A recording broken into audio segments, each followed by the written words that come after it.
يمسك البلد. رئيسنا عبد الفتاح السيسي بيحارب بقى الحروب دي.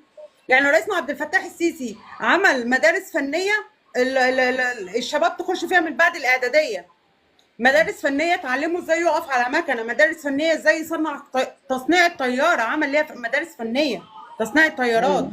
عمل كمان مدارس عشان الضبعه، عمل مدارس تكنولوجيا للمكن الكبير اللي احنا مستوردينه، بيطلع ناس تتعلم في البلد اللي المكنه جايه منها علشان يفهم المكنه دي بتشتغل ازاي، ولو باظت يعرف يصلحها. هم بيحاولوا يحاربوا الشباب بتاعتنا، واحنا عايزين نفهم الشباب من النقطه الصعبه جدا والمرحله الصعبه اللي العالم كله بيمر بيها.